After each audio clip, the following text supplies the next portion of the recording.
नमस्कार। Currency morning podcast में आपका स्वागत है। आज थर्सडे। कल के सेशन की अगर बात करें, तो कल हमने देखा प्राइसेस में एक सेमी दायरे में ट्रेड करता हुआ दिखाई दिया। At one point of time हमने देखा 73.60 का लेवल तोड़ चुका था, जो काफ़ी इंपॉर्टेंट सपोर्ट लेवल था। But end of the day हमने देखा फिर से रिकवरी होते हुए दिखाई दी और प्राइसेस 73.68 के करीब क्लोज होता हुआ दिखाई दिया। वहीं यूरो में भी हमने देखा मिला-जुला पॉजिटिव ट्रेड था, जिस दिन से डॉलर इंडेक्स में कंटिन्यू गिरावट आ रही है। ये कहीं न कहीं यूरो, जीबीपी, जेपीवाई सभी को पॉजिटिवनेस दे रहा है। डोमेस्टिक मार्केट में भी हमने देखा इक्विटी मार्केट फिर से हायर साइड है, जिसकी वजह से भी रुपए को मजबूती मिल रही है। यूरो में हमने देखा जिस ढंग से न्यू रेस्ट्रिक्शंस जो कोविड के चलते बन रहा है, ये कहीं न कहीं एक कंसर्न है डॉलर के लिए, जो यूरो को सपोर्ट कर रहा है। पाउंड में हमने 0.25% की तेजी देखी, क्योंकि एक तरफ से हमने देखा ब्रेक्सिट डील के ऊपर जो पार्टिसिपेशंस अपडेट आ रहे हैं, वो काफ़ी स्ट्रांगली आ रहे हैं। जेपीवाई में भी आधे परसेंट की तेजी देखी, जिस ढंग से डॉलर इंडेक्स साढ़े 2 साल के लोअर स्तर पे पहुंच चुका है और साथ में यूएस गवर्नमेंट की जो स्पेंडिंग बिल है, वहाँ पे उम्मीद जताई जा रही है कि अमाउंट बढ़कर आ सकता है, जिसके चलते ही हुआ।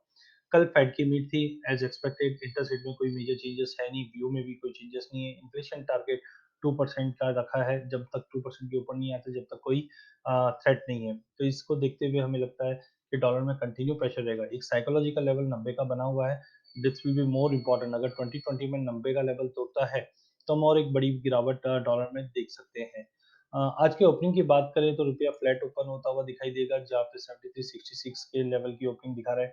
यूरो में बाउंस दिखा रहा है, जो 89.93 के करीब ओपन होगा। जीबीपी भी 99.70 के करीब ओपन होता हुआ दिखाई दे रहा है। जेपीवाई में भी 71.23-29 का लेवल ओपन होता हुआ दिखाई देगा। डेटा पॉइंट की बात करें तो एफओएमसी के ऑलरेडी हमने स्टेटमेंट आते हुए देखे, इंटरसेट में कोई चेंजेस नहीं है, टोन में कोई चेंजेस नहीं है, जो कहीं न कहीं संकेत देता है कि डॉलर में अभी भी प्रेशर बना हुआ रहेगा, जिस दिन से लिक्विडिटी पंप की जा रही है। यूरो ज़ोन से हम फाइनल सीपीआई, कोर सीपीआई के आंकड़े आते हुए देखेंगे। यूके से भी हम मॉनेटरी पॉलिसी की समरी आते हुए देखेंगे। यूएस से आज मैन्युफैक्चरिंग इंडेक्स का डेटा आ रहा है, जो खराब आता हुआ दिखाई दे रहा है। यूएस से अनएम्प्लॉयमेंट क्लेम का डेटा आते हुए देखा, जिसमें एक ड्रॉप है। ये कहीं न कहीं डॉलर को शाम को थोड़ा बहुत सपोर्ट दे सकता है, बट बिल्डिंग परमिट और हाउसिंग स्टैट्स का अगर डेटा देखें, तो ये स्टैग्नेंट है। ओवरऑल डेटा पॉइंट काफ़ी इंपॉर्टेंट रहेंगे आज। वहीं यूएसडी की बात करें, जब तक प्राइसेस 73-70 के ऊपर क्लोज नहीं देता है, मार्केट एक दायरे में रहेगा। और मेजर ब्रेक थ्रू कब मिलेगा, जब 73.85 के ऊपर क्लोज देता है, जो 200 डे मूविंग एवरेज है। जेपीवाई एक सीमी दायरे में ट्रेड करता हुआ दिखाई दे रहा है, 7150 के ऊपर नहीं जाएगा और ना ही 70 के नीचे जाता हुआ दिखाई दे रहा है, जो 200 डे मूविंग एवरेज का सपोर्ट है। अधिक जानकारी के लिए आप हमारा यूट्यूब चैनल सब्सक्राइब कर सकते हैं। इस चैनल में हम आप तक इक्विटी, कमोडिटी, करेंसी के अपडेट लाते रहेंगे। धन्यवाद।